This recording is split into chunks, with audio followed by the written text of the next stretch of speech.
He didn't expect a handful of coins to feel like fate brushing his palm. But that was the strange thing about new beginnings. They always announced themselves quietly. Klein folded the last of his advance money and slipped it into his pocket, the fabric suddenly feeling heavier, warmer, almost unreal.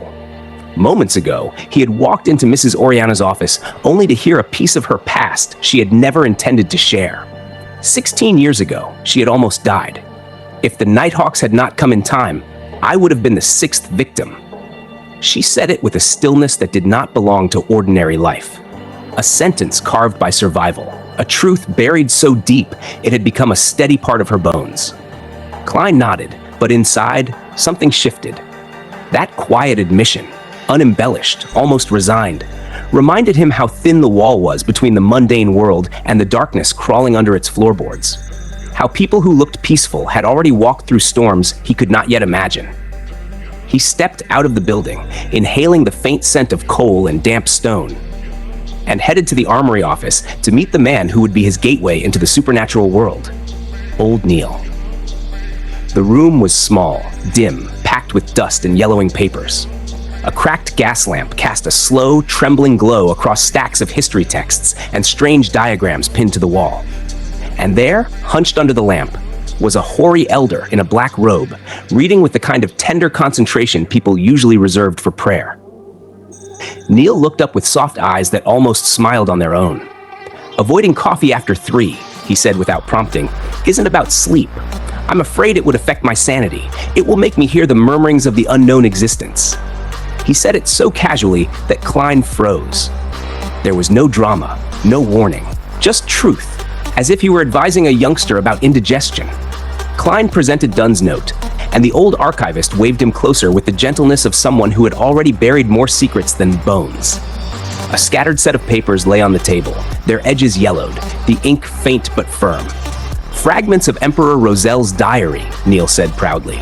"Written in a symbolic script. I've cracked part of it. Numbers, perhaps patterns. That's the mind of a genius, right?" His hopeful eyes glimmered like a child showing off a painting.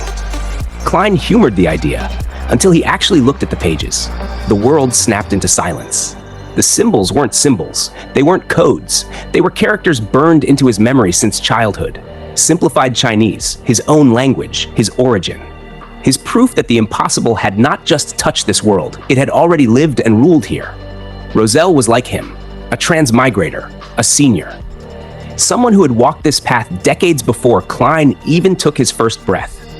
For a moment, the room around him, the brass lamp grill, the faint smell of Neil's hand-ground coffee, the gentle groan of wooden shelves felt unreal, as if Klein himself were floating between two worlds, anchored only by the whisper of characters inked by a man who should have been dead.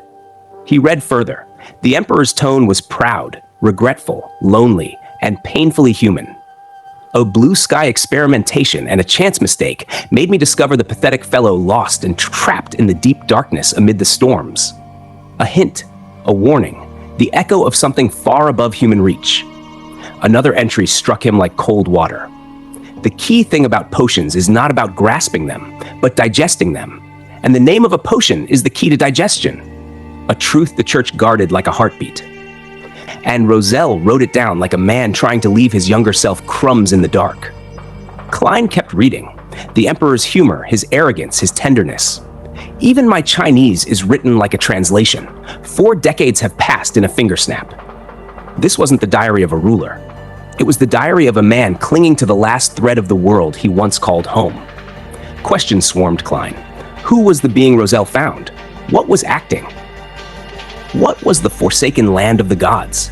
His mind trembled with hunger, raw curiosity clawing at his ribs, desperate for the next page, the next clue, the next whisper of truth. Neil chuckled beside him. To him, Klein's intense focus was simply another youthful enthusiasm. They drifted into conversation, into humor, even into the spontaneous creation of the Fantastic Organisms Protection Association.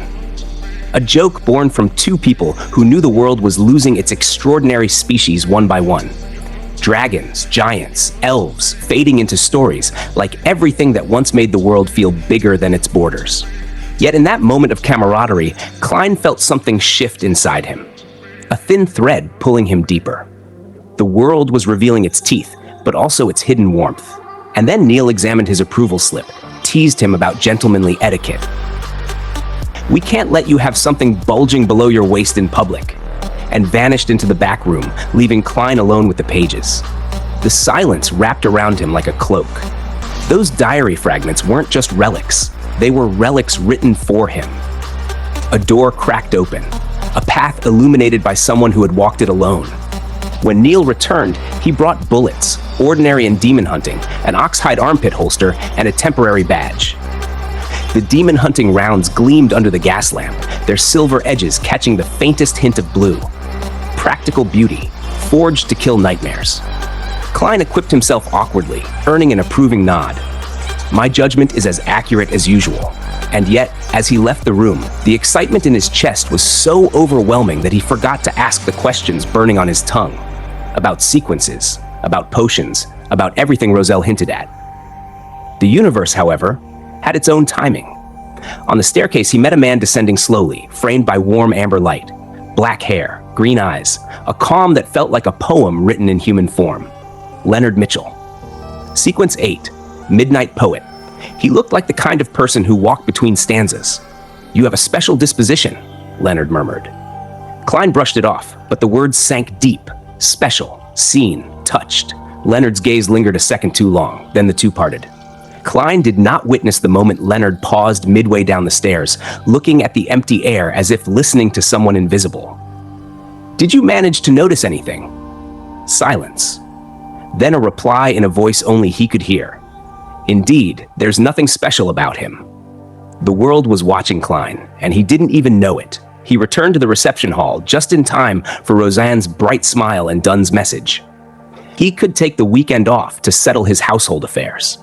The kindness felt almost nostalgic in a world with no telephones, no instant messages, no easy ways to say, "I'm safe." He planned to visit Tingen University the next day to withdraw from his interview. Respect demanded it. But before he could leave, a thought tugged at him. He lowered his voice and asked Rozanne about the starting sequence. Her reaction was explosive. "You wish to become a Beyonder?" Her father had died serving the church. Her fear was personal, carved into her bones.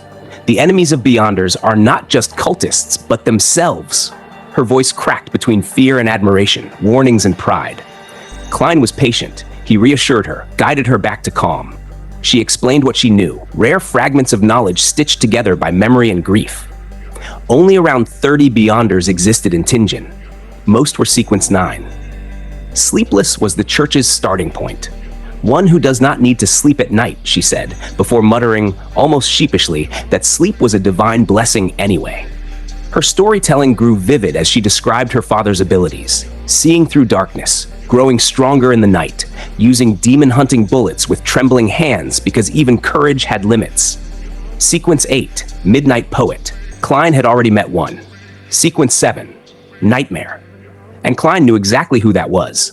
Dunsmith, the man who walked into dreams like a shadow gliding through mist.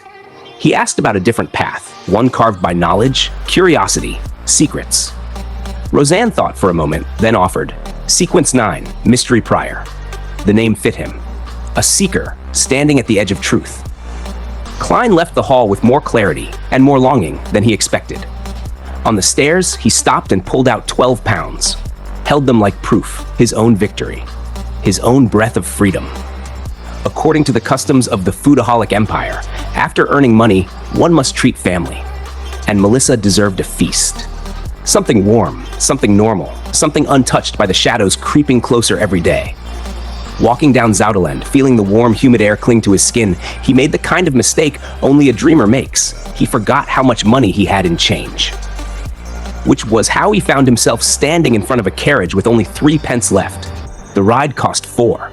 He refused to pay with a gold pound. It felt absurdly extravagant, like paying for a bottle of mineral water with a $100 bill. So he searched for a solution. A shop window caught his eye. Clothing, accessories, canes, promising, practical. Buying something would get him proper change. Inside Wilker clothing and hats, he tested canes carefully, weighing balance and sturdiness. Eventually, he found it. A black ebony cane with silver inlays. Simple, dignified, strong. A gentleman's quiet blade. He handed over a gold pound, tried asking for a discount, and was immediately refused. Fine. He waited for change and gave the cane a few test swings. Whoosh, whoosh, whoosh. Clean arcs through the air. And that was when the room changed. The salesman had stepped back. The cashier stood rigid, hand hovering near a double-barreled shotgun. To them, he wasn't a gentleman testing a purchase. He was a stranger brandishing a weapon. The silence tightened. The air held its breath. Klein froze, caught between the absurdity of the moment and the raw, instinctive awareness that one wrong move could turn comedy into catastrophe. And in that fragile second, standing under the dim shop lights, holding an ebony cane that sliced air too cleanly, Klein realized something. He was already living in the space between two worlds, ordinary to some, dangerous to others, watched by forces he didn't yet understand, chosen by mysteries he hadn't asked for. And the deeper he stepped, the more the world turned to look at him.